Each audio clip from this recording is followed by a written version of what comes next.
All right, everybody, we are back. This is NFL week number 4. We got the Browns Falcons today, and it's going to be an interesting one, I'll tell you that. We've got Myles Garrett out. We have Tavern Bryan out. We've got Joel Haig out. And Clowney did not practice, questionable. I would assume Clowney is going to be out as well. Right. And so we have 1, 2, 3, 5, 6, 7, 8, 9, 10, 11, 12 people on the injury report from either limited practice or did not practice or out. The Falcons have 1.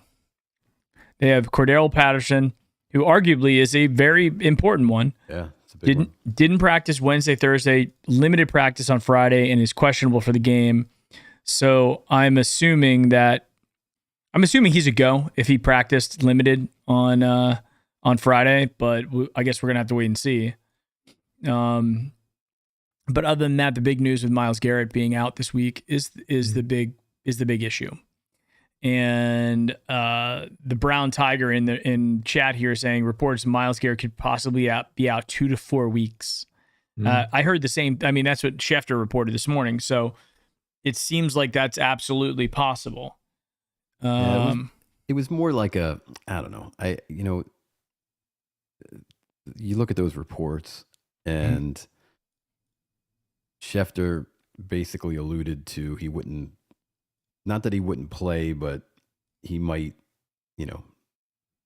obviously be less than 100% for 2 to 4 weeks. But then literally 4.5 hours prior to that, Ian Rappaport, he tweeted out that, and I'm ad-libbing, but that, they were being cautious or whatever. And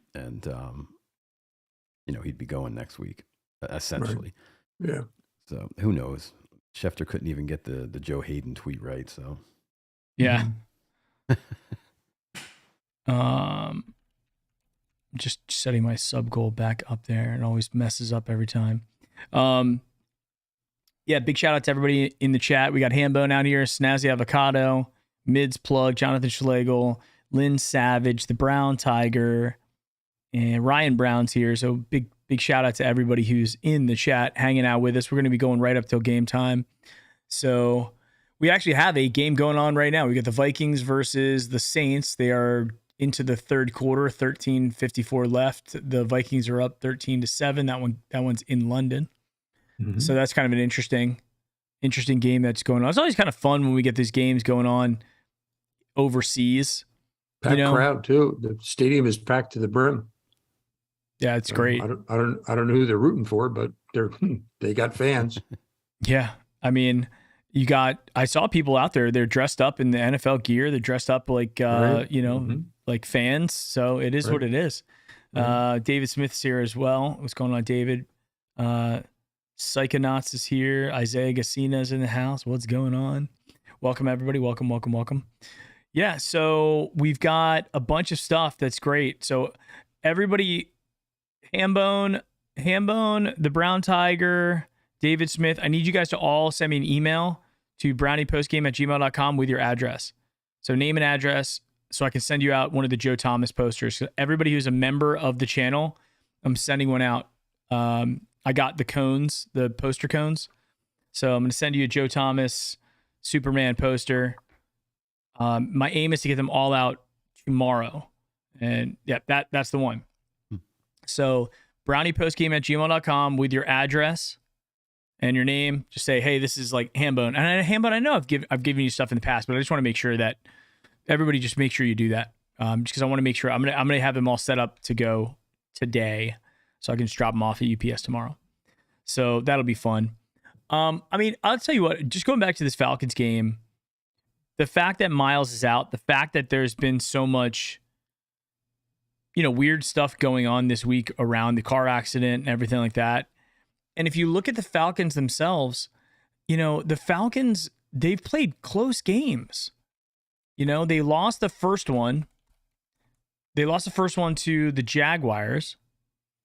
And that was, I believe, or no, I'm sorry. I'm sorry. They won the first game against the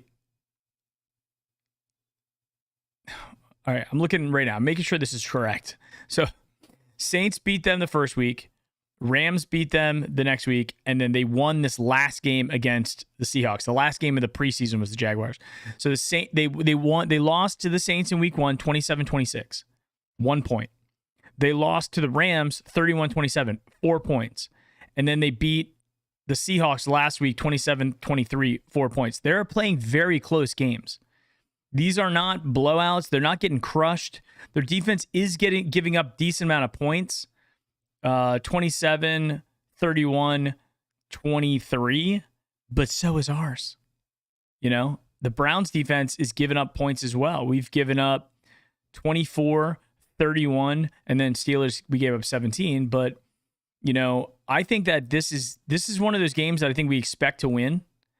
I think everybody expects us to lose next week against the Chargers. And then who knows what's going to happen against the Patriots. But I will tell you this. You've got this week, Cordell Patterson's injured. He's going to play. I'm pretty sure he's going to play. And I think they're going to play us well. We do always play well in domes, though. Or we've been playing well recently in domes. So I don't think the speed is going to be a factor, or the fact that we're not on a natural surface. I am nervous about Chubb. I am nervous about Hunt going into these, you know, artificial surfaces. Saw Chubb got hurt against Dallas a couple years ago on a surface like this. So today's game is going to be very close. I don't know what the betting line is. If anybody out there can let us know what the betting line, I'd be interested.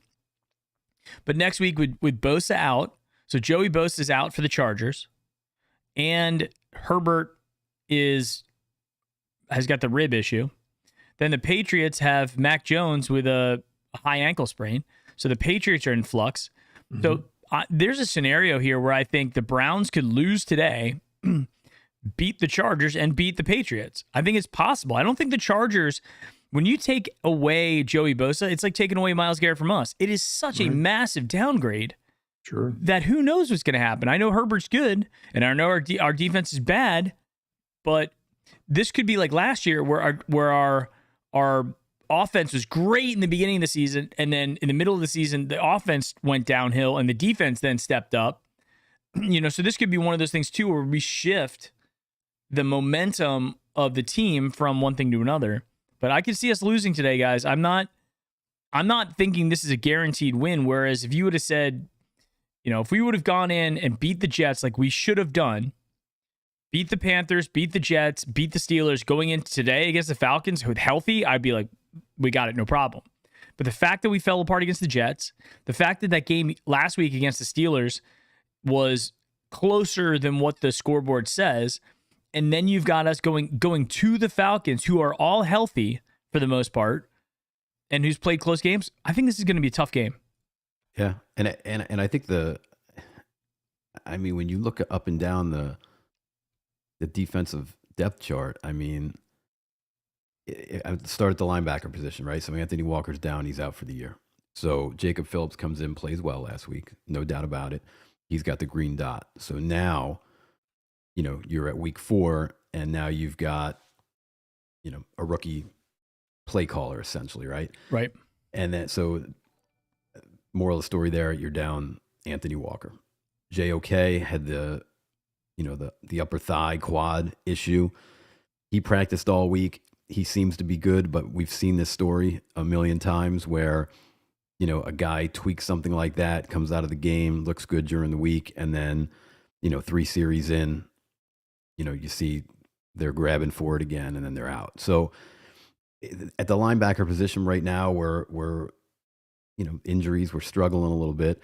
I mean, we don't even get to the weakest part of the whole defense, and we've been talking about this since last year, is the defensive line. So, you know, maybe Clowney goes. I don't know. I'm not holding my breath. But, I mean, now you're looking at no Myles, no Clowney, no Taven Bryan. And now you're relying on, you know, Isaac Rochelle, who's a practice squad guy. You figure Alex Wright, who's shown signs in the first 2 games. I want to say, I think it was week 1 that he played. He played pretty decent. But and then you go to the secondary, right? And I mean, we've seen our struggles, you know, back there. I mean, last week Denzel was a 27.5 overall PFF grade. So Mariota could come out and he could light us up, and he could do it quick. Drake London's been, I know that was your guy coming out of the draft. You loved him. Every Wednesday show leading up to the draft was Drake London, right? And then you got Kyle Pitts. So, and Cordell Patterson, he's hurt, but he's going to go. So, I mean, they need to come out with their hair on fire, or else, this could be one of those games, to your point, Mike, where, you beat the Jets, then you wind up beating the Steelers last week. You're 3-0, and you could, if something happened and they lost this game, you could, all right, we're 3-1. It's one of those games where we traveled down to Atlanta and we had an off day, but we can't afford that right now, especially with the Chargers coming to town next week. And I know Herbert's banged up a little bit and Keenan Allen's coming off injury, but I mean, it doesn't matter if our defensive line is still looking like it is today or close to that. Myles isn't going to be 100% healthy next week. We don't know what Clowney brings. So, bad ribs or none. I mean, if you're dropping back untouched, I mean, you're going to, especially a guy like Herbert, I mean, he'll pick you apart with Mike Williams and Keenan Allen and Eckler out of the backfield. So, yeah, I mean, the way the offense has been playing, I think that they come out with the W today. I think it'll be a close game, but to your point, I mean, nothing is given. So yeah, there's no guarantee. And we got a super chat that came in from the Brown Tiger. How about we get this win for Myles? Could we possibly get David Bell involved? ? I think no one would be expecting it. Let Coop and Chubb eat too. All those things would be fantastic, Tiger. I think getting a win for Myles, I don't know if I would say it's a win for Myles. If we win today, it's despite Myles, because I would agree with that. I think Myles Garrett at this point has shown, and I tweeted this out and people are getting all pissed off about it, but Kevin Stefanski's whole thing has been smart, tough, accountable. That's been the thing he's been talking about. This isn't the first time Myles Garrett has done something, a little crazy.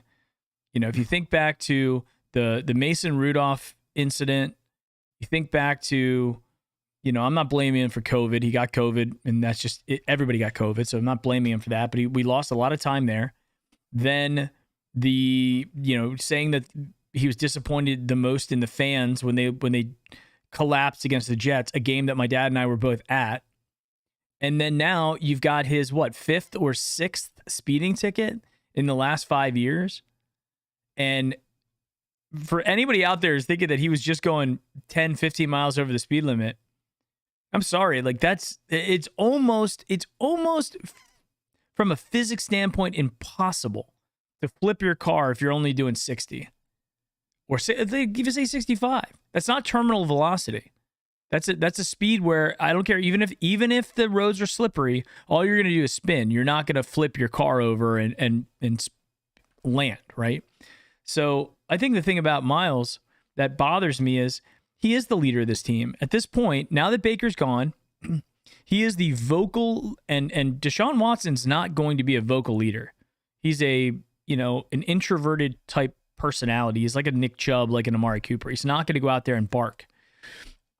So you've got Myles, who is the face of the organization, at least on the defensive side, because again, Denzel doesn't speak either. And for him to go out there and be that irresponsible and knock himself out this week and then possibly 2 to 4 weeks, this is another one of those things I think that just disappoints me from a maturity standpoint. They say that they want the adult in the room, right? The adult in the room doesn't go to a point where a witness says that the car went over a hill and went airborne. That's not an adult driving that car. So I think Myles needs to earn it back. He needs to earn it back from me as a fan. Just getting a sack or two every other game isn't going to do it. He's got to step up and be a leader, and a leader leads by example and leads by what he can do on the field. And so far, that's not what Myles did.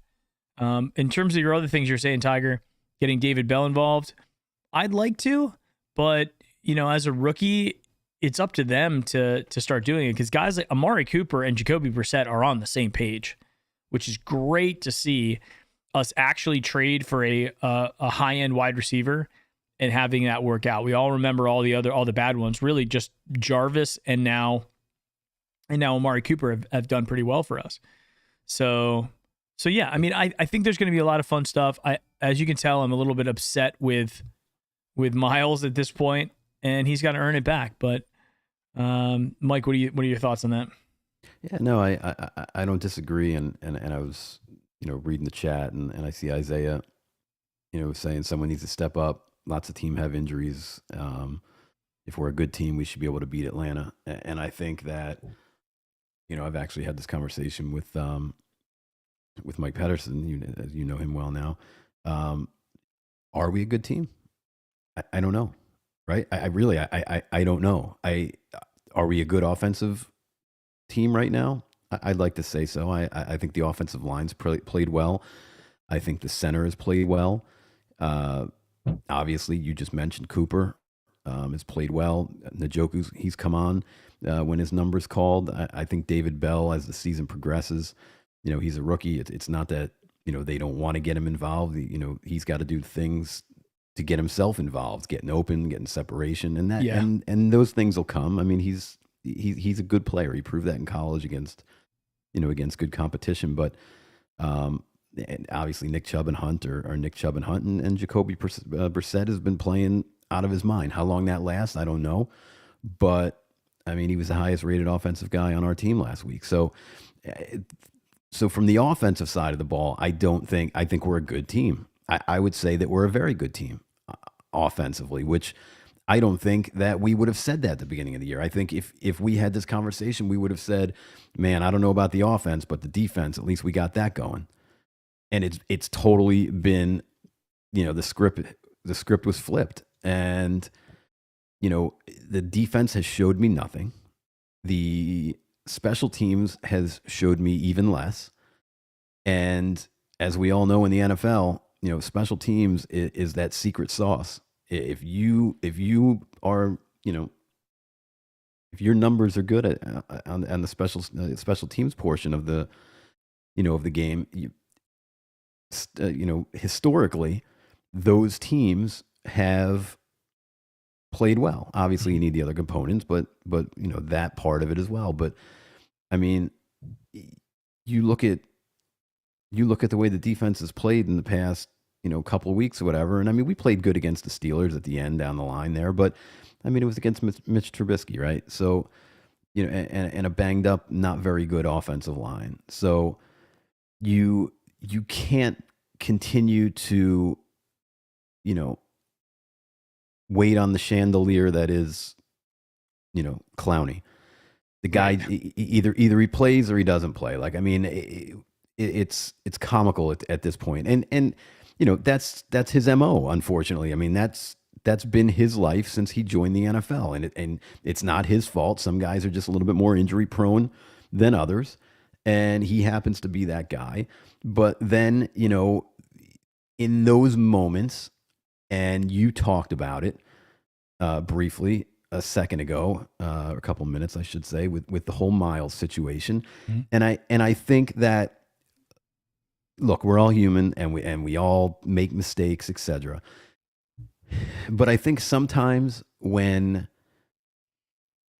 you're in a position such as he, where you got the 5-year, gazillion-dollar contract, yep, and Baker was arguably the voice of the team, and he left, and then that was, that went to Myles, and from everything we saw, he welcomed that title. And so I think then to close and to just, come back to what you were saying about Myles, and is I think that, knowing how you have been playing on defense, and not him, but as a whole, how they've been playing on defense, knowing that Clowney again might be a no-go, and man, I am really needed on this team to get us to where we need to go, mm-hmm, that I have to make better decisions, and I have to act and lead as a leader. And unfortunately, wet or no wet, cruising in your Porsche on the way home from practice, doing almost 70 miles an hour on a back road, it's just not it. And I know it's a very unpopular opinion, and I get it, but this is a business. And it's not an infinite amount of time that these guys remain, in peak physical form and, can be the person that you want them to be to ultimately lead you to a title. And so yet again, to your point, this is now another little span. Again, this one's a little bit more fault, but here's another span where, hey, we really need our studs out there. And man, we don't have Myles because, he was going a little bit too fast on a wet road in a Porsche. And it's the fall in Cleveland, right? From the time I started driving, everybody I knew, my father, my friends' fathers, when you would go out in the rain, when September hit, it was the same thing over and over again. Make sure you watch your speed. Wet leaves are like ice, animals, etc. And so that was just like, it's something that be aware of your surroundings, right? Yeah. And that wasn't the case. And now, we got a makeshift defensive line in Atlanta this week. And that's that. Yeah, and I think that's a really good point you're making about Clowney. This is a guy that I almost feel like Clowney at this point has figured out like the system. He's like, hey, has he ever played a full season? I do not think so. No. So he's never played a full season, and I don't know if you're injured, what you get from a game check perspective versus when you actually play in the game. I don't know how it works, but yeah, no, I think you still get the same check. Yeah, I don't think it's less because you're injured. Right. So there you go. So he's a guy who's the twilight of his career, plays a couple games, does okay, gets hurt, sits out 3, 4, 5 games, comes back, plays 3 or 4, gets hurt. He's just like the least. He's like an old, 90s Ford. It's like it's just gonna break. That thing is gonna break. It's like a Mustang. It's like it looks cool, but that thing's gonna break down, and often. And I get what they were doing. I was excited when they brought him back because on paper, you look at a guy like that and you're like, oh, put him next to Myles and we've got a dominant force. And on paper, in a vacuum, you're right. But now we've got Clowney who's hurt, might play. And even if he does, are you rushing him back? Does it make sense to bring him back already? Or do we give him more time to rest? And then you've got Myles, who just takes himself out with an unforced error, essentially, off the field issue. And this is something that we've dealt with. I think the thing is, as a Browns fan, it frustrates me a lot about this as well, is this isn't the first time we've had knuckleheads off the field. You've got the Josh Gordon, you got Johnny Manziel, you've got Kellen Winslow, you've got these guys who are the marquee players. The guys that you need to play well, and they're getting into motorcycle accidents or smoking weed or substances and gambling and just everything you can think of. And we're sitting there as Browns fans, like, can somebody be as invested in the Browns as we are in the Browns, please? I think you hit the nail right on the head. Yeah. And that's where, my dad and I go up there for the Jets game thinking we had a win. And this is as guaranteed a win as we were supposed to have all season was the Jets game. Yep. Easy. And with 1:34, I'm still upset about that. With 1:34, this team let them come back. And guess what? Myles, you did nothing in those last 2 minutes when they had the ball. You did nothing to impact them. Nothing. Everybody took a vacation for those last, at least for the first touchdown. 100% fell asleep. The second one, they tried, but at that point, you give Joe Flacco a minute. You don't cover the corners. Let him drive down the field, throw a slant. You lose the game. That's on you. And then you sit there and you drive there's reports that he was going over 100 miles an hour. It wasn't 70, it wasn't 60. We're being nice to him and saying like, well, it could be.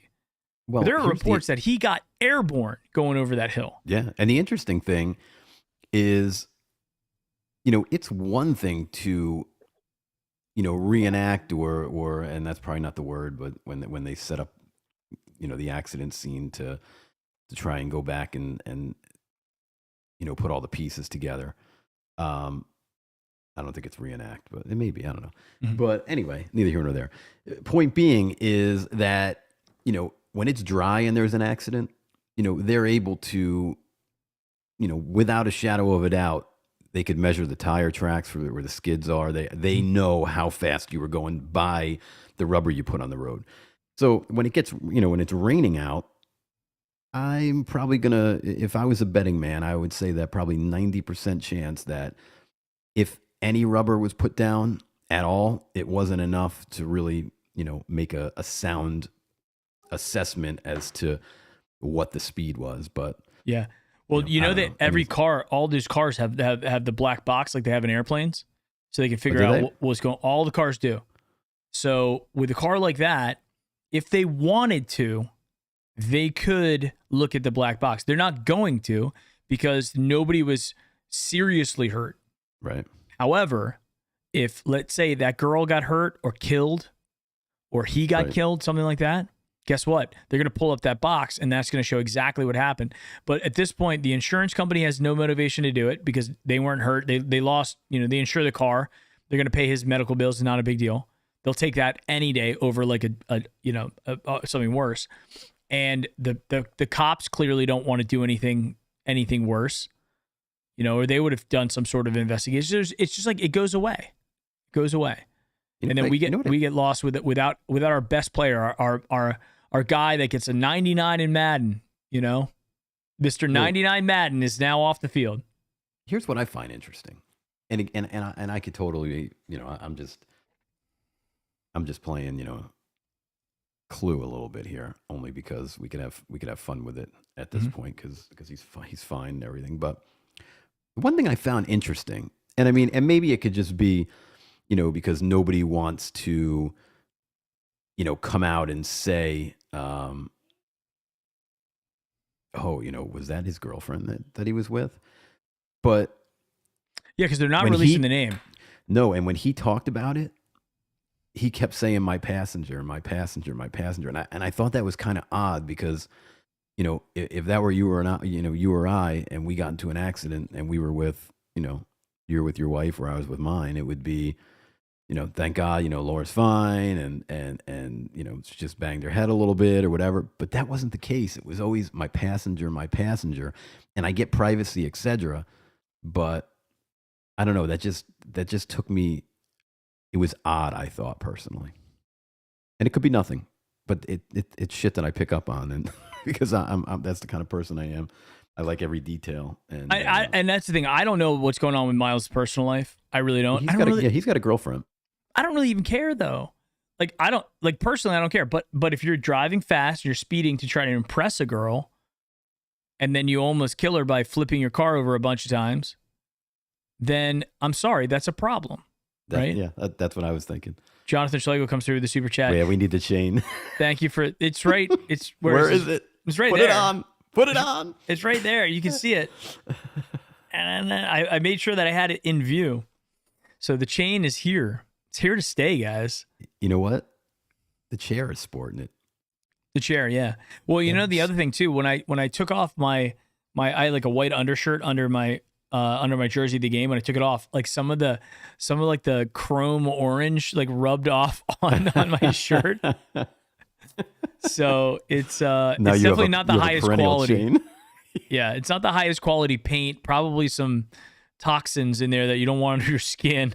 It's probably not a bad idea. I don't wear it. I don't know if you saw Matt Golden's comment in the chat, but Clowney is officially inactive. Yeah, no, it's going to be a long day on the defensive side of the ball. I don't see how it's not. Yeah, I don't see how it's not. Hey, Mike, how do I get those game pins? I looked online. You can't find. You have to get them at the pro shop. So, and they're only obviously they're the each game has its own unique pin. So the last 2 years I went to the Jets game and the Steelers game, and I had the pins from those games, which is just a keepsake from the memory of being at the game, that kind of thing. So you have to get them at the First Energy Pro Shop the day of the game or the day before, and they put them out. If you want to get a pin, you got to go late in the afternoon. They close at 5:00 on Saturday if you're playing a Sunday game. So they close at 5:00. You want to go at like 4:30, and then they just put them out, and you can grab as many as you want. They're like $12, $13 though for a pin. I mean, they're making money off those pins. Yeah. But yeah, Chubbable Hub. That's where they are. First Energy Pro Shop. Go Browns. Who else is around? We got Snazzy Avocado. We've got Ryan Burlow here. We've got Buckeye Browns in the house. Chubbable Hub Brian 24. Schaffner's out there. Brian's in the house. Matt's in the house. Everybody, welcome on. Yeah. So, so I'm looking back at what's going on with Marcus Mariota, and he's kind of the wild card here because, for all intents and purposes, Marcus Mariota has been extremely average his entire NFL career. I mean, he's like the quintessential average quarterback.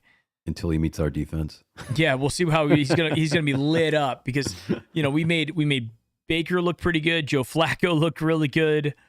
Flacco looked like early 2000 Flacco. Like, I mean, Super Bowl Flacco. Yeah, I mean that's crazy. I mean, and it goes to show. I mean, you give somebody time.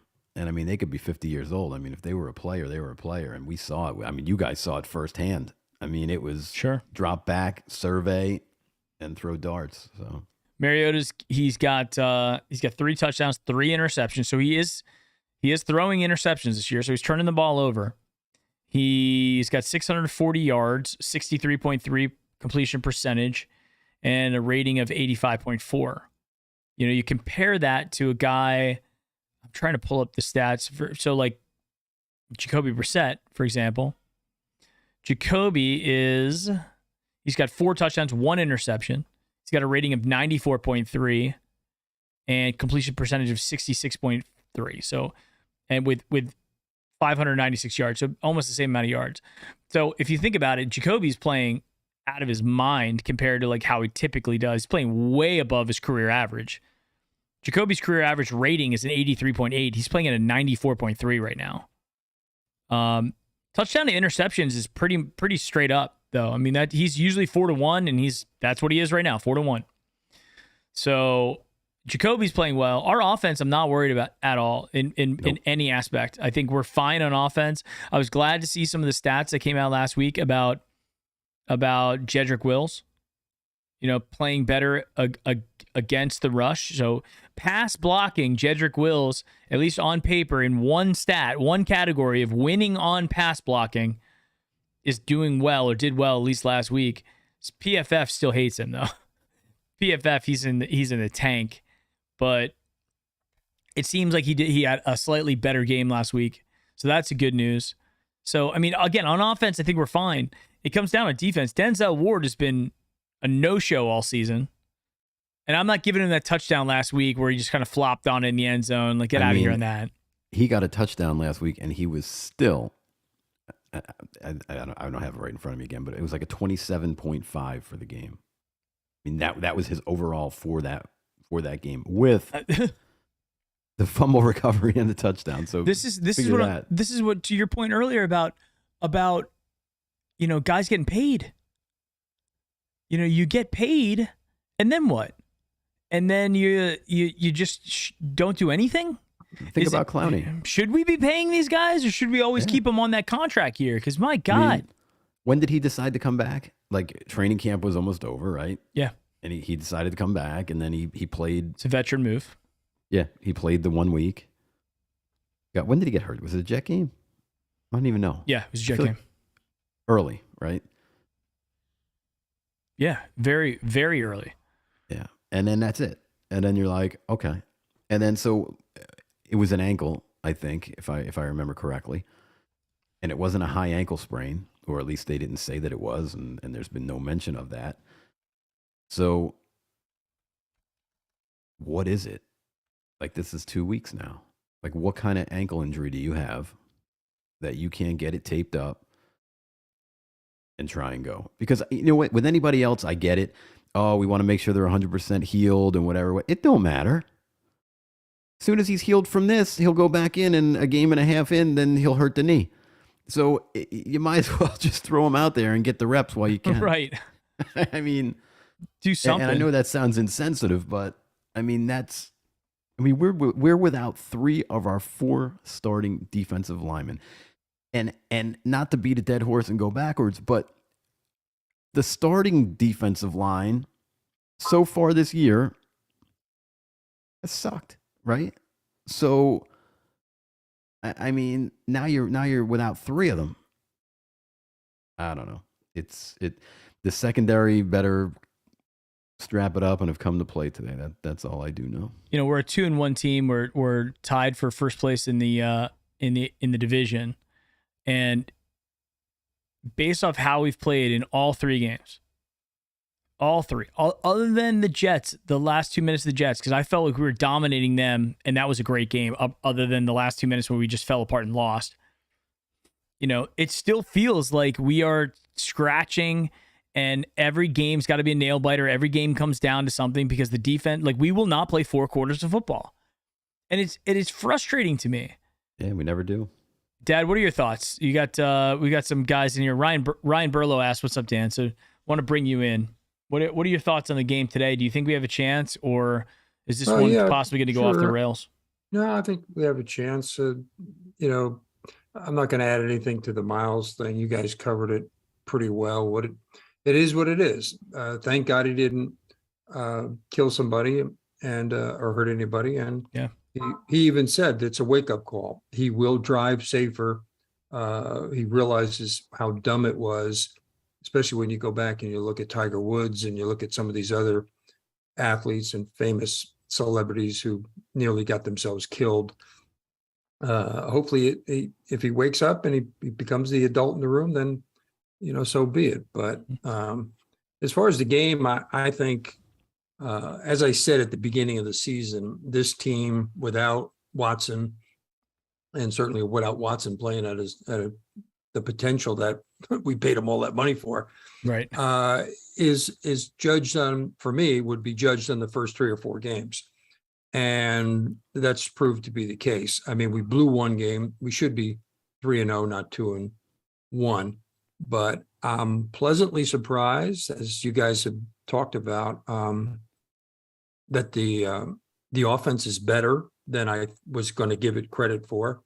And I'm disappointed the defense has not played very well. And that comes as a surprise, regardless of the injuries or whatever. Everybody's got to deal with that. Yep. So we either come out of this one 3-1, or we come out 2-2.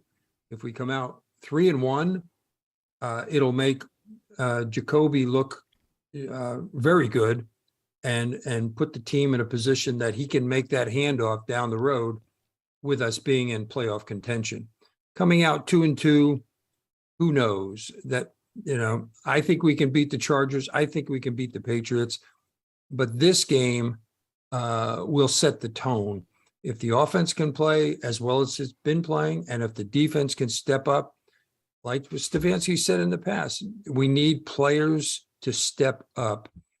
Give them the opportunity and see what they can do. If they don't step up, we're going to lose. I think it's going to be interesting. You know, one of my pet peeves, as you've heard me in the past talk about, the edge, you know, the defensive ends, and the fact that Myles, he goes for the sack every time. He doesn't protect the edge. He doesn't protect his territory, and he gets beat. And he got beat at the Jets game badly. And if it wasn't for a holding call on the offensive line, it would have been a different story, even, you know, at that point in the game. So with him being out, it'll be interesting to watch who's ever playing that side. And they're not going to go for the sacks. They're going to hopefully protect their territory, protect the edge, and keep them from, you know, having a big game around either side of the line. So I think it's going to be very close. I think it'll be in the 30-27 range, that type of thing, because they both can score. They both have decent quarterbacks that protect the ball. Atlanta's been in 3 really close games. They could be 3-0 as opposed to, what they are. So I think it's going to come down to who has the ball last at the end. If they can, it'll be within a field goal. And as long as we don't shoot ourselves in the foot with bad penalties and drop balls and interceptions and fumbles and that type of thing. Yeah. If we can run the ball with Chubb and Hunt, I think we stand even a better chance. If they don't load the box on us, Jacoby can pass. He can hit people. Cooper can make catches. So we have weapons. And it'll be interesting to see if the defense shows up. If they don't show up, it's going to be a long game, and we're not going to like the outcome, I don't think. Yeah, no doubt. And I'm actually looking at my fantasy team. I'm like, I've got a little bit of a dilemma here. Do I go with David Njoku at tight end or the guy who I drafted, Kyle Pitts? And the Atlanta Falcons give up the second most points to a tight end, and the Browns give up the 9th fewest points to a tight end. So coming off of David Njoku's week last week, I'm playing him, but I feel kind of dumb about it because how many times has David Njoku put back-to-back games together for us in his entire career? He's had a couple like one-off, like really nice games like he did last week against the Steelers, but can Njoku actually get 10 targets again? Well, I think with Jacoby, a guy who doesn't necessarily go deep a lot, he'll bring him, more into the fold. He'll utilize him more. So I expect him. I think he had a career receptions last week. So I expect him to keep playing at that level, and Jacoby to take advantage of him. And if he does, that's great. Another weapon to put out there with Hunt and with Chubb. So, I mean, something to look forward to, something to watch during the game, to see what happens, to see if he gets open, to see how he's blocking, all those types of things, and maybe get Bryant back in the game and have a couple of catches or whatever. So it should be a good game, and we'll know a lot more about the Browns, mainly on defense, I guess, after this game is over. Yeah, I agree. And your fantasy team aside, the one thing that we can say is, where he was when he came into the league as far as a blocker to where he is today. I mean, you talk about a guy that really, busted his ass and honed his craft, and he is a very good blocking tight end now. So, he's proved that he could catch the ball, and he could catch it,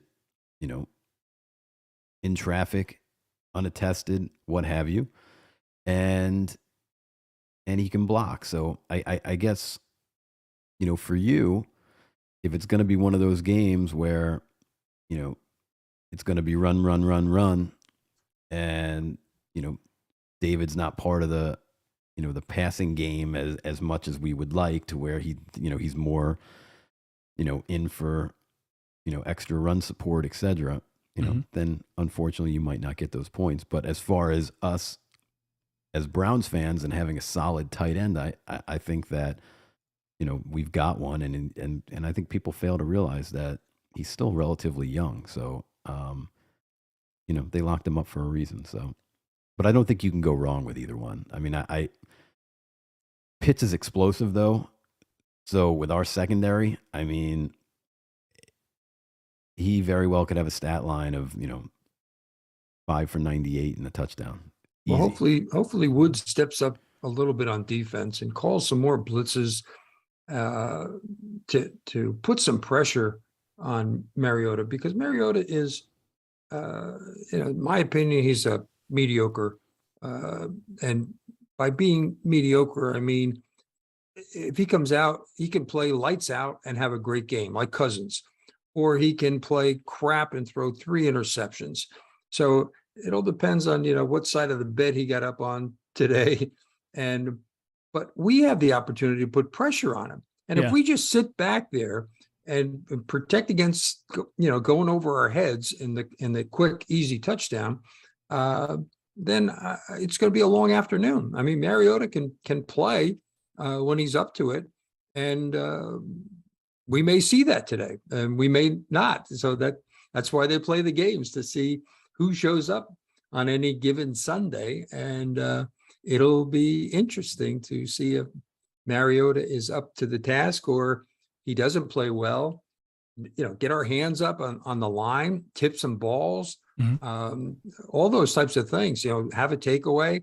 That'd be great. I mean, and if we blow them out, it would be even better, and it would set the stage for the Chargers, who I think we can beat in their condition, especially coming to our place. And then the Patriots, what's his name, has a high ankle sprain. So there's a good likelihood he's not going to play in the Patriots game. They're going to have to go with whoever the backup is there. Hoyer, right. Yeah. Ghost from the past.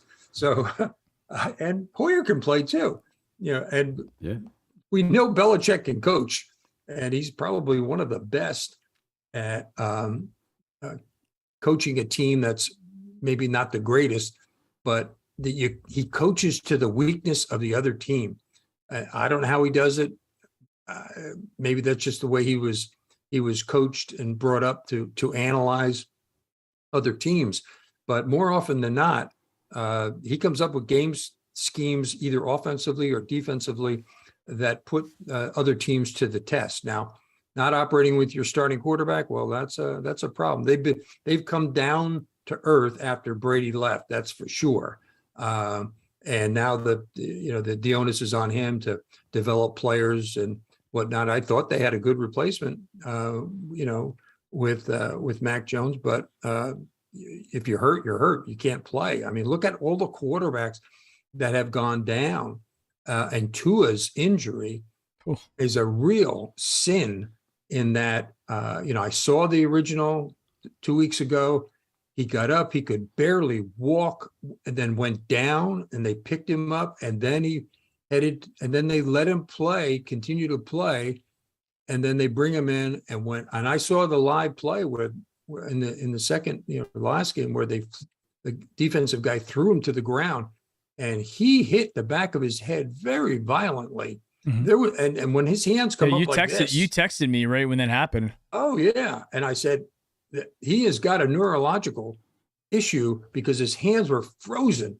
Yeah, they were like that. They were like interlocked. It was weird. Yeah, I mean that was one really scary moment. One of the worst I've seen, other than a bad breaking a leg and things like that. But I was happy to see him move a little bit on the cart before they wheeled him off, and then they tweeted out, I guess about 20 minutes later, that he had full movement of everything, which is great. But it'll be, I don't know, a couple of weeks before they let him back on the field. I mean, he's going to have to pass every test. They fired the guy who gave the original evaluation to let him play, saying the game 2 weeks before should have never came back in that game. He should have been in concussion protocol, and then just take him off the field. So it's going to be interesting. Bridgewater, I guess, is the backup. He's had some ups and downs. He can play. Their defense didn't play all that well last week, so I think that it brought the Miami Dolphins back to reality. I mean, they were relying after those games and the big comeback against Baltimore, which was incredible. And then to have that guy go down like that, it just it's hard if you're a Miami Dolphins fan to get excited about what you see in the next 3, 4, 5 weeks. Yeah. And you know what's interesting too, and not to go too far into the Miami Dolphins problems, but one of the things that I found interesting, and you touched on it, Dan, that that the independent specialist was fired because he missed steps. So then you automatically then think to yourself, well, okay, then if he missteps, then did the Dolphins doctor miss steps, or Sure. Yeah. did he not miss steps and they were just happy that the other guy did, so they could get him back out there and try and win? Like this is a very, very big deal, and I'm interested to see how it plays out. Yeah, and we were affected by it last year. They should have never let Baker come back on the field after he hurt himself so badly, and they knew it was a torn muscle, and obviously if it was in his throwing hand or arm, he would have been benched. But to let him play those last several games, I think, even though he wanted to, and he's like Tua, he said, "Oh, I'm good. Let me out there." You know, all the quarterbacks, have guts because they take such violent hits from time to time that to stand there in the pocket and throw those passes is an incredible amount of courage that they have to have, and do it well. You can throw interceptions, that there's no problem with that, but the guys who do it without throwing the interceptions are the talent, like the Bradys and the Mahomes and so forth. But we went through that last year. Take the guy off the field. Don't risk. And I think that led a lot. I think, Mike, you said it about the Myles incident, that he could play, probably wouldn't play very effectively, but he could play. Sure. But the safe thing is to put him on the bench and let him heal for 10 days, a week and a half, 2 weeks even. I don't think we're going to miss him that much, really, to be honest with you, because when you go for 90% sacks all the time, granted, they make great plays and great highlights and whatever, but I don't know if they often lead to winning the game for you as much as an interception, as much as stopping a run around the end or stopping the run game altogether. So it'll be interesting to see how his replacements play today and whether we miss him all that much. No, that's a really good point. I mean, yeah, obviously a turnover is the biggest thing, but and that play that Clowney had against the Jets where he stripped him and then fell on the ball. I mean, that's Myles was doing that before as well. I mean, you can't argue those and how impactful they can be. But to be honest, like nobody can deny how good of a football player and how much potential a guy like Myles has. Nobody can. He deserves everything that he's earned. He is a different specimen on the football field. The thing is, when he's off the field at this point, which I never really thought there should be a lot of concern. He never struck me as somebody who was going to lose it. But then you look at the situation with Antonio Brown this week, where he's exposing himself to people in a pool. And did you see what he said today? No. He tweeted out that I guess everybody missed her running away with his swim trunks, and that essentially it was consensual and everybody's ganging up on him because it's convenient. It did honestly look consensual. Like looking at her, they look like they're playing. She was smiling and laughing around, but that doesn't mean that she's not going to turn around and bring a lawsuit against him. Or the fact that he's in the pool with his rudder out of the water with 4 other people in plain view. Exactly. It makes it awfully difficult for a team to dismiss that and put him on your roster, knowing that he's capable of just about anything, and embarrassing the team, embarrassing himself. Is he all there mentally? Is he capable of being an adult in the room? I mean, all those things. If you're a GM, why would you want to throw millions of dollars at a guy like that, even though he can catch a few passes for you? You're really putting your franchise at a risk to take a shot at him. And you'd think he would be aware of that so that he could clean his act up so he can get back on some team, but apparently not. Yeah, I mean, it just goes to show that these guys, a lot of them, it could be a bunch of different things. It could be like, hey, I got a ton of money and I'm just going to go and do whatever.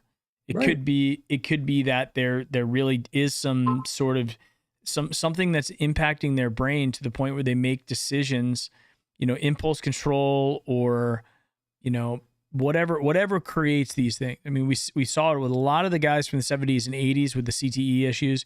You saw it with like the Aaron Hernandez thing. You saw it with Kellen Winslow and all these guys. There is clearly something that is impacting these players.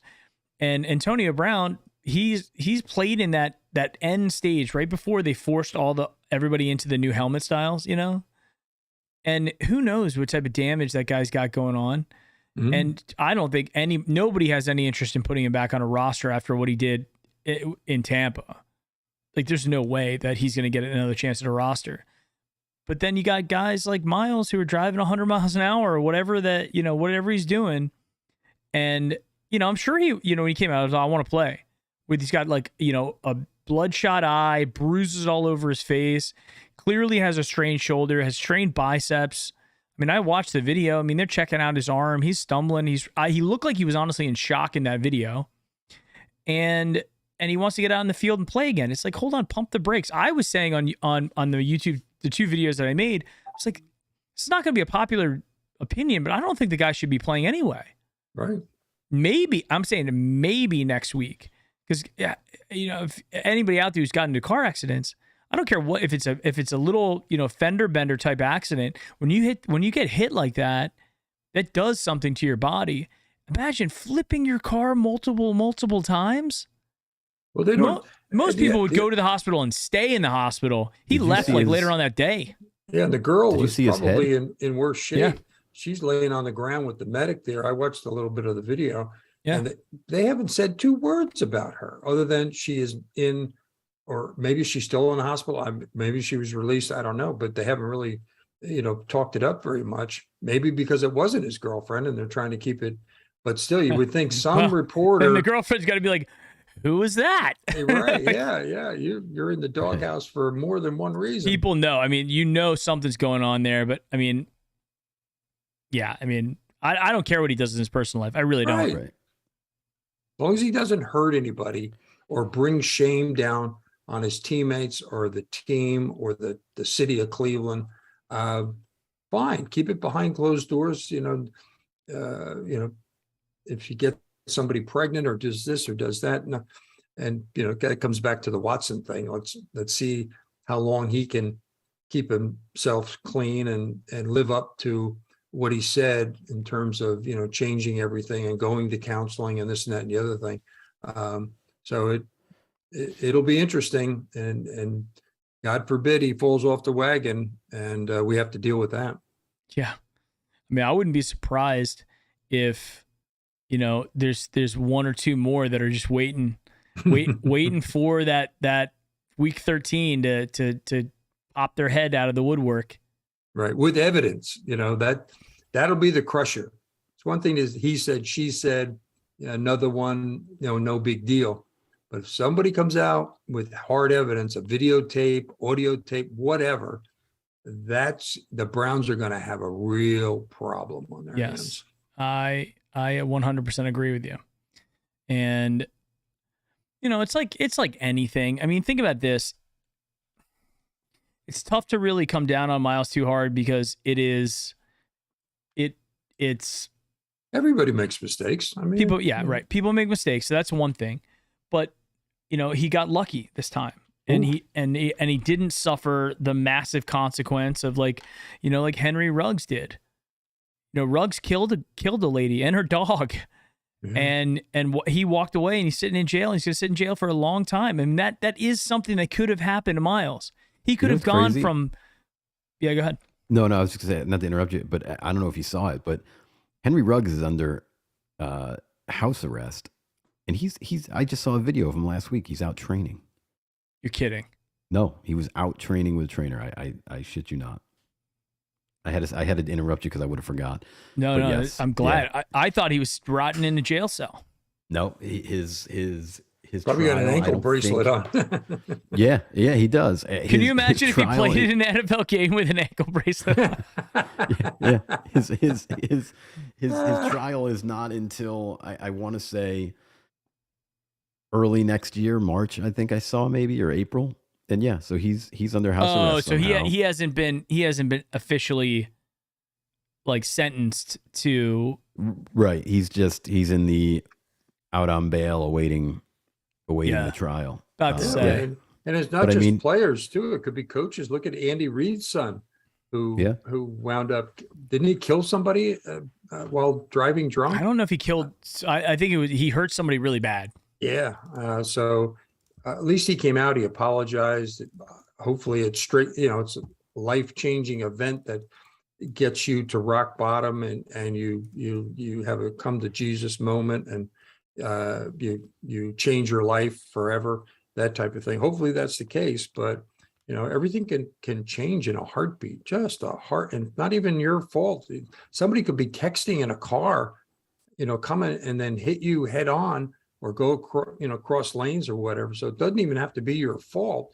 It could be some idiot that gets distracted or whatever, or you could be in a hurricane like we were, and your life could change as a result of that too. Which down in Naples and Fort Myers, that area, it's just devastation. And those people they're not worried about who's winning this football game. They're worrying about putting their life back together. And that God bless us that we weren't impacted that badly here in Orlando, but it came right over the top of us, and your life can change. Yeah. Is it just me that I'm really curious to know what animal it was? Yeah, right. Yeah, the I animal. really am. Like usually, you know what I mean? Like if that was me, I'd be like, oh man, as embarrassing as it sounds, a little squirrel came across the road, and I don't like I like animals, and I tried to avoid deer, but there's no mention of one animal. I mean, the funny thing is they have the official statement that goes out. You hear from, his agent and everything like that. You've got all of these reporters who have access to the players and coaches and everything that could ask that question. What was he avoiding? How fast was he going? What is the official word on how fast he was going? What was he avoiding? Because we have an eyewitness that said something different. So what is his story here? An animal means a billion things. Was it a moose? Was it a squirrel? Was it a giraffe? Was it a zebra? I mean, we can go through the alphabet. My daughter can name all the animals. What was it that he was avoiding? There was an eyewitness, and that's how we got the additional details about him flying and going airborne over that hill. Airborne, right? You don't get that from the police report unless you've got someone who saw it actually happen. It's sort of like Pelosi's husband out in California, Napa, when he crashed his Porsche with a passenger in there while his wife was in London or whatever, and the police tried to cover that one up. Not so much the police, I think it was the DA tried to cover it up as best as possible, but the some of the reporters wouldn't let it go. So he's getting some pretty good press. They could be digging deeper. There could be, it's personal, but this animal story is, they just floated it out there to see if anybody would buy it, and it died as soon as. But that's the funny thing. You put it out there on Twitter, and then you have people that are instantly defending it, going, "Well, he was only going 60. Everybody speeds. Right. If you don't speed, then don't cast the first stone." Or, I mean, I could probably name in my entire life how many times I've taken a car up to 100 miles an hour, and I think probably one time with you, Dad, with your Corvette, right? with you in it. Probably on an open road though, with straight on a very straight highway, right? And there was not anybody around that I wasn't passing or weaving. I was just like good weather, yeah, clean, good weather, everything was good, and it was just for a second, just to go to see what it could do. So yeah. I have done that as well, but not to the point where I would be going airborne or do anything crazy like that, or especially not if it was wet, So, but yeah, so in my entire life, less than 5 times I've probably gone over 100 miles. And I guarantee you it's less than 5 times actually in a car. In these cars today, I forget which one we were driving not too long ago. And I think your mother was driving my Jeep, and she had it up to 90, and she didn't realize that because it drove very smoothly and open road, nobody bothering us. And she had, for some reason just didn't pay attention. And I turned to her, I said, you're doing 90. And she looked at it and she backed off. Yeah. So, you can do those. There are 70-year-old women out there going 90 miles an hour on the road, people. So FYI, be careful. Right. Be careful. So it can happen. The cars almost drive themselves these days, so it's easy to do that, especially in a Porsche, Yeah, absolutely. So, I mean, I don't know. I mean, enough about the Myles thing. I think he has, we're going to see. I think anybody out there who's a defender at this point, just the same thing with Deshaun Watson. And everybody deserves second chance. I give everybody second, third chances. You get them in life, because we'd all want them if we made mistakes. So everybody has made mistakes. But then it's like, okay, as public as this is, right? You flip your car like that, you do something that creates this much legal issues, like with the Deshaun situation. That's kind of it. That's the last straw, because that is the wake up call, right? So if there is another incident like this, which was like kind of the really annoying thing about the Josh Gordon all those times, even Kareem Hunt, when Kareem Hunt got pulled over, remember? Right. And in that situation, we're like, come on, man. You're one of the most important players on this team. You're getting paid a decent amount of money, maybe not top in the NFL, but like for a backup running back, you're getting paid pretty well, playing in your home city. Got that second chance, and then to get pulled over, possibly with substance, it's like, come on, man. Like, and it seems like it's only ever happens to us. Now, again, my blinders are on because I'm not watching every team all the time, but it certainly feels like it happens to us a lot. And it also certainly feels like when it does, the media just love, for whatever reason. Well, they jump on it because it happens to our key players. It's not the third string tight end or whatever. It's the Johnny Manziel. Yeah. It's the Josh Gordon. It's the Myles Garrett. I mean, it just when it affects those level of people, it affects your team dramatically. Nobody cares. If it was the third tight end, we wouldn't be talking about it. Nobody would be talking about it. So it is what it is. But as an update, guys, Minnesota's just taken the lead on the Saints 25-22 with they missed the extra point. Greg Joseph missed the extra point, so now they're only up 3 points. Right. And they kicked off. Saints got the ball. There's 4 minutes to go in the game. That actually brings up an interesting point. This week, Mike, as you were saying before, with the disappointment in the special teams, we're playing in a dome. It all comes down to it is pure execution. It is blocking. It is. Excuse me. It's blocking. It's the snap. It's the hold, and it's the kick. There's 4 things you got to do for field goals and extra points. Between college and the pros, I've seen more breakdown of the offensive line on these kicks, whether it's a long field goal or an extra point or just a regular field goal. They, for some reason, whatever these guys are coming up with, or the lack of being able to block to keep someone from getting through the line and putting their hand up, it just seems like kicks are very vulnerable these days. Just getting, no less to try to make it from a long distance, right or left, and have the distance, but just to get it, up in the air so that these 6-7 linemen with their hands up don't. And if they get any penetration at all, they're going to block the kick. Yeah, and it's become if they wanted to make sure the extra point was non-routine or the field goals, they've certainly done it. And it's a guessing game. We're holding our breath until the ball gets over the line and gets through the uprights. We're holding our breath. Every time. It doesn't matter if you're playing indoors or outdoors, rain, shine, whatever the case may be.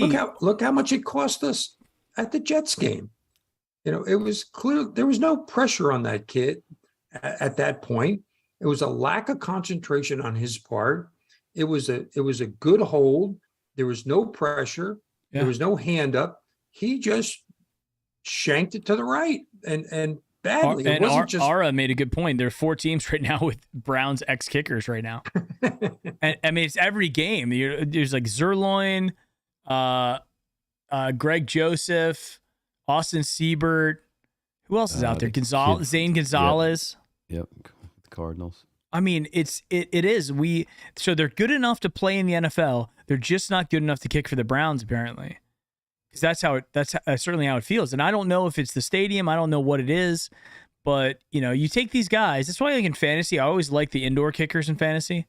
Because it just comes down to execution at that point. For minimum half the games, let alone the games that they're playing away that are in domes.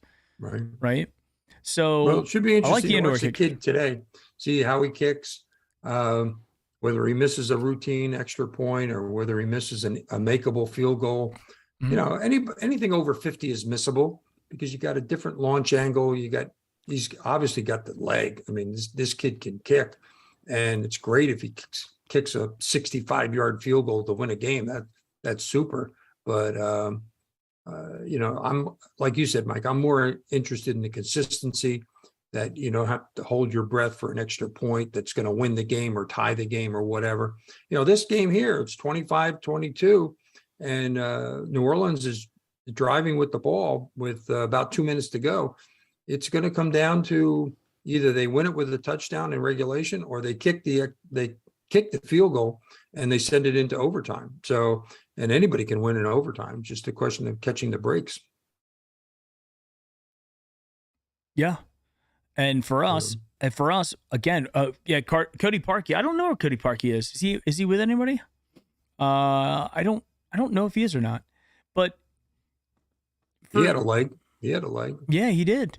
But his big thing was the accuracy issues that came along with it. And then, so you think about it. I don't really know that many kickers, out there, but there are a lot of things that go into that. When I mentioned like the blocking, the snap, the hold. Sure. The kick itself, the wind, right? So there's every year, it's a lot of stuff going on with kickers. The Division I, Division II, they have a kicker on every team. So all those guys are coming out, and you would think that you would be able to have a lot more quality kickers throughout the league than we do at times. But it's going to be interesting to see how this kid performs today. And the rest of this year, he is a rookie. There is pressure, that type of thing. But I think he's got a lot of confidence in himself. He seems like, nothing seems to rattle him. He didn't get rattled when he missed that extra point. He just didn't concentrate. Maybe he learned a lesson. Every point counts, regardless if you're up by 21 or whatever. Teams come back, and if you miss an extra point, that's on the kicker. That's on the kicker. Yeah. Well, again, it comes down to, can we play 4 quarters of football? Right. Can we play 4 quarters of football? Can we? When was the last time we played 4 quarters of football? 4 quarters of football. I feel like I was very young. I can't remember one where we took a breath in the fourth quarter and said, "Yeah, this one's in the bag. Everybody's playing great. We just got another turnover. Blah blah blah." I cannot remember one. Oh, you know what? Yeah. Totally unrelated to anything Browns, but just a public service announcement for you, Dan. One of your wide receivers is out, so you should probably go and put DJ Moore in. Really? Yeah, I was scanning the. Who's out? Chatting. Who's out? Moss. Okay. Well, yeah, everybody check your fantasy football numbers. We got a minute 56 left in the Vikings Saints, and primetime Dalton still has the ball, apparently. 3rd and 9. So I don't know if it's 4th and 9 right now. If they have the ability to kick a field goal, this would be a long. It's on the 40. No, I can't tell what yard line that's on. Maybe 46-yard line, so 56, 60, 62-yard field goal. It's a blast. I don't know if I'd try it. But yeah, I can't get an update on my phone for some reason. Yeah, and then kicked a 60-yarder to tie, Brian said. Wow. It's tied? They kicked it? Yeah, that's what Brian just said. 20. Yeah, that's what it says. It's 25-25. with 60 151. yard field. Who hit that? Wait. Who hit a 60-yarder? Lutz, guy named Lutz. Oh, Lutz. yeah, Will Lutz. It has not updated on the Yeah, old no, it's updated now. 25, NFL. 25. NFL.com has the But score. there's a minute and 51 left. So Vikings are going to get the ball, and if they can make any progress, they should be able to hopefully attempt a field goal to try to win it. I'm rooting for them. They're in my pick'em league. So Yeah, there's plenty of time. I don't know how many timeouts they have left. yeah, I'm watching it on the NFL.com where they just kind of show you the play-by-play, and I have no idea what's going on with it. I just can see the score update, and then they have a little mock field. How is it that we are in 2022 and the technology to really get detailed information about games is not that much different than it was from 1999, 2000. They did the same text thing where like the play-by-play, and they have a little crappy graphic of the field and says where it is, and the ball goes like that. This is where we're at. Make some advances, and then they wonder why people go to the illegal streams. Well, they want you to pay the astronomical amount of money for NFL Plus. That's why they're doing that to you. Yeah, well, the NFL Plus is stupid too because you can't watch the games live. It's I guess it's a decent deal if you watch football a day late, but who does that? Right? Or if I don't know if NFL, it used to be like one of them was if you had NFL Plus or something like that, you could watch if you were in like a foreign country. So if you're in Europe or if you VPN, then you could watch the games off NFL Plus. But I don't know what the heck's going on with it. Luckily, I got hooked up with a DirecTV login this year, and there's a guy. If you guys follow me on Twitter, there's a guy that that hooked me up with the NFL ticket. Bees Plugs. It is at Bees BEEZ plug. Bees Plug is the guy on Twitter who can hook you up with the DirecTV NFL ticket for a discount, and he stands behind it because the first week I had issues. I was getting kicked out every 30 seconds, Dad, something like that. It was on replay, yeah. And then he gave me a login just middle of the game to switch it. So, the guy was pretty good. I'll put his name in the chat here so you guys can, if you want to reach out to this guy on Twitter. He's a good dude. Twitter. Minnesota's got the ball in their own 20 or their own 32. And a minute and 37. Ooh, long pass complete. Jefferson, 39 yards. They're almost in field goal range already with a minute and 37 to go. Wow. Yeah, isn't it amazing how like when they want to go down the field and they have to, it almost seems like every time they do. Yeah. Every team. Like clockwork. Yeah, it's just surprising. No game is safe these days, that's for sure. So Yeah, St. Jefferson. They're on the New Orleans 29. So the guy can kick from the 29 if he had to. Oh, sure. They're just gonna run it down Hopefully and play the can clock run the game, clock, right? Yeah, and use up a couple of their timeouts and things like that. Yeah. Trying to Here's a wild. I just happened to be scrolling through Twitter, right? And JJ Watt tweeted something out 11 minutes ago. I don't know if anybody's seen this, but he tweeted out. I was just told somebody leaked some personal information about me, and it's going to be reported on today. I went into AFib on Wednesday, had my heart shocked back into rhythm on Thursday, and I'm playing today. That's it. Is that the guy from the Texans, or he was on the Texans. He was on the Texans, and then he went to the Cardinals. The Cardinals against. They were talking about him. It was we were trying to get him in Cleveland. Yeah. And then he didn't end up signing with us. That's wild. Yeah. So why would you do that? If you're keeping score at home, JJ Watt had his heart shocked back into rhythm so he could play today, and Clowney, can't even tape it up and go. Yeah. Put that in perspective. It's absolutely nuts how You should get shocked back into life, and you're like, but I'm ready to go on Sunday. That is That's dedication. that is craziness. Dedicated stupidity, we'll call that. Somebody should grab those players and say, listen, like, do you want to be the first player to die on a football field? Do you really want to do that? Obviously none of us are doctors, but I mean, I would think that would be right up there with like a concussion, but of the heart. Yeah. I mean, either way, it's a vital organ that you need. And a vital organ, you need to be functioning correctly. You can't be an AFib and play football and exert yourself, you know. But he is. They shocked him back into rhythm, so he's out of AFib. But you could go back into that, I guess, at any time. So they better be monitoring that one, or somebody's going to pay the price of that if he has an incident in the middle of the game. 25-25, still in the fourth quarter. It looks like they're on the 29-yard line still, so must have called timeout. 3rd and 9. 3rd and 9. They're just going to run it. They're not going to do anything crazy. They're in a makeable field goal for Greg the Leg, who just missed an extra point. Yeah, Saints are out of timeouts. So if they run a play, they can't stop the clock.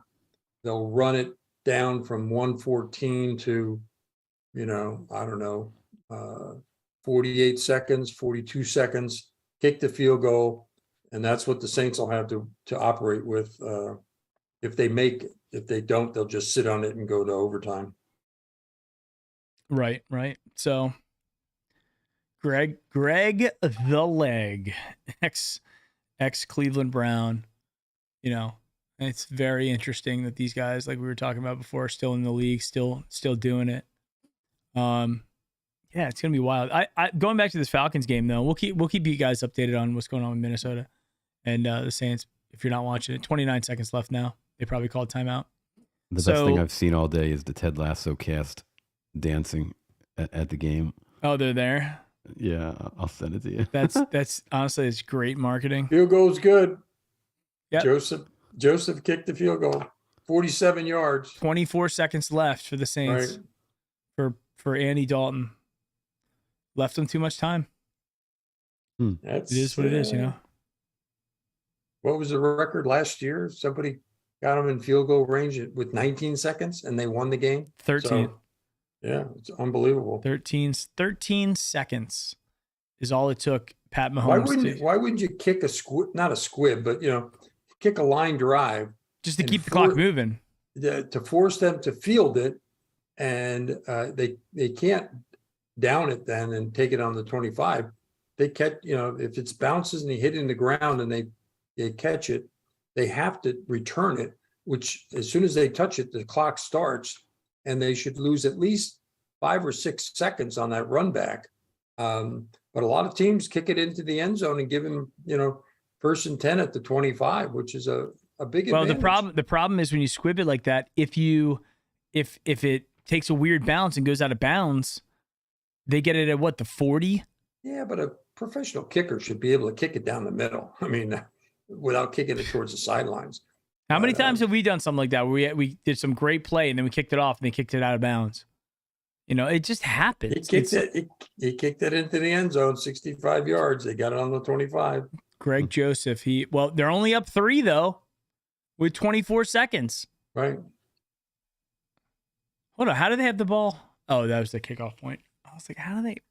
I'm definitely delayed here. Or the play-by-play is not to the second. No, it's not very good. Yeah. No. So, but going back to this Falcons game, I got to tell you, I feel like I feel very nervous about this. I think we are a better team on paper. I think we should be able to beat them with or without Myles. But if we don't have a defensive line, and they have Cordero Patterson, who just is a monster. Oh, Chris Olave with a. Yeah, he's my guy on fantasy. 32 yards. Oh my gosh! So now they're in field goal range to tie it. I don't know how much time's left. What do the odds say on making another long one back to back? If you're the Saints kicker, Well, they couldn't stop the clock, so there's got to be less than 24 seconds. They're on the Minnesota 43-yard line. Somebody got hurt, so I think they stopped the clock because a Minnesota guy got hurt. Oh, there's 12 seconds. And they can't stop the clock. Are they going to spike it, or are they going to go up and kick the field goal? They must have spiked it. But if there's a player down on the other team, Well, it's basically a timeout. Free 12 timeout. seconds ran off on that play. Wow. Yeah, if it had been an offensive player that got hurt, they would have had to run off 10 seconds more. Then there'd be only 2 seconds left. But Yeah. it was a Minnesota guy. Timeout by Minnesota. Timeout, Minnesota. And they are on the Minnesota 43, 53, 60-yard kick. 2 60-yard kicks in a row to win the game. No, not to win. Tie it. Oh yeah. I'm gonna fire up the YouTube TV and hopefully not. No, Dalton tried to throw a pass, incomplete to the right. And now just put it on. I don't know. I see he threw an incompletion. There's 9 seconds left. Oh, 9. Okay. Let's see what's going to happen. If he makes the catch and they drag him down inbounds, they're not going to kick a field goal. No, Lutz isn't.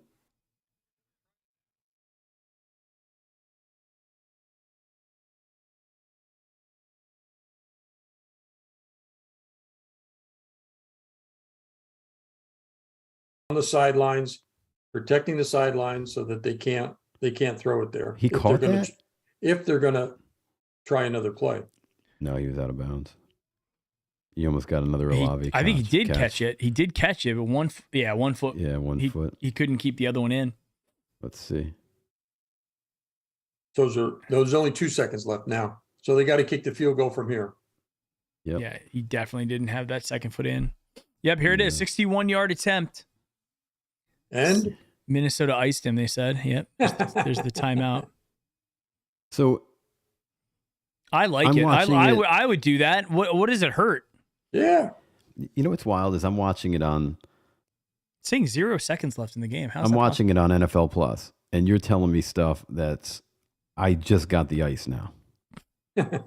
I'm watching it on YouTube TV. Yeah, so they must watching be it on my delayed. phone. And yeah, and yet we have people in chat who are doing it, who are getting it to us before even we're seeing it. Like and Brian, I'm watching NFL Plus. Brian Schaffner's got it first. All right, here we go. Kick. 2 seconds. Let's see what happens. Looks good. Doinked off the crossbar. Did it really? Here, it's happening for me right now. Let's see. Oh, sorry, we spoiled it. No, you're good. Missed. I figured Yeah, the doink and it didn't go through. 61 yards. If it would have been 60, they would have got yarder. Yeah, if they would have been 60, you would have got it. That's a wild. fun. Hit the crossbar, hit the center section and bounce back. That's a fun way for the the London fans to see a game come down to that too. That's a cool way to do it. Oh, there's a Browns fan. There's a Myles Garrett jersey. 28-25. So yeah, and they're soccer fans, so they're like, oh, they're all sitting there. I could have made that. All right, I got to check my fantasy and see how many Olave gave me. It was he had the leg. He had the leg. 14 or 15 maybe. He had an upright, and then it hit the crossbar. Oh, it was looking right down the middle too. And then it flopped forward instead of flopping backwards. Wow, that stinks. Yeah, it looked like it was going. He had the leg, and there's I guess no wind. Oh, he just got a little bit too much of the Imagine being a Vikings fan and seeing that.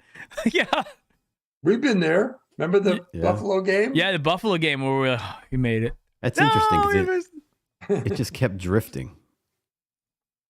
I'm watching the replay now. That's a long trip home too. Oh, you know what? The flag started blowing. When he kicked it, the wind kicked up and went that way a little bit. The Saints thought they got it. They thought they got it. Yeah, that's wild. This is a different Saints team right now without Michael Thomas, without Drew Brees, without Sean Payton. without even Jameis. This is a completely different team. It is wild. All right, guys, what's our score prediction on the game? Mike, we'll start with you. Oh man, I am going to say 24-20. Browns or Browns, yeah. 24-20 Browns. Dad, what about you? 30-27 Browns. Okay. Okay, hold on. Let's take down the numbers here because I'm curious now. Yeah. I'm going to open up a document because I want to see this. Okay, Browns, Falcons. Mike, what was your score? 2017?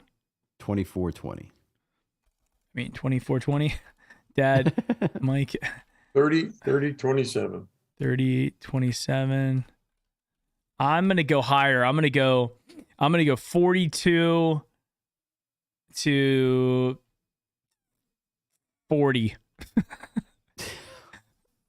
Browns. I'm going to go high scoring game. We got, all right, so let's check the chat. Isaiah Gassina says 35-30 Browns. RS says 30 plus each. Cleveland wins. Hambone 28-23. Chubba Wubba Hub 24-33-22. Brendan Salling 42-24. Harry LaFontaine 26-12 Cleveland. Everybody's picking the Browns. I mean, I think we have somewhat of a biased audience though, right? So everybody's got the Browns going this one. I don't want to jinx it, so I'm gonna stay out of this one. All right, Ray doesn't want to say anything. Huh. So that's that. I respect that. So just looking at the comparisons here, the Browns have, I don't know what this means.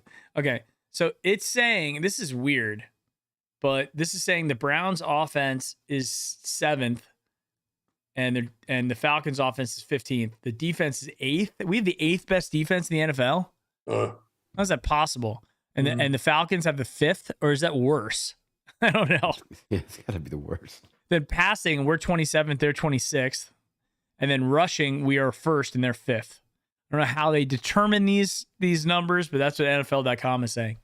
Yeah. So they're meaningless. It's who shows up on the field that counts. Last time we played was August 29th, which is preseason.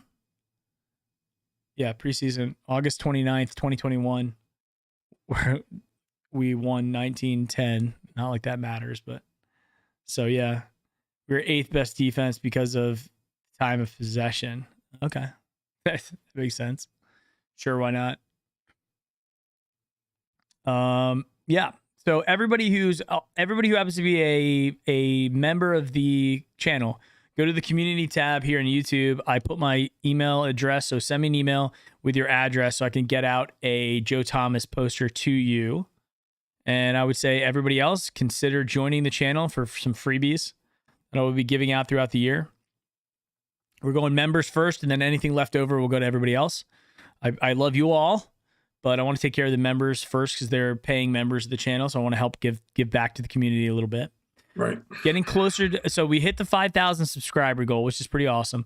Trying to get to 10,000. So anybody who's in here who's not a subscriber, please consider hitting the subscribe button. We are trying to become, I don't think we're ever going to beat Quincy Carrier from a community size, but you know, we're getting there. If we can get to 10K, I think we get more emojis.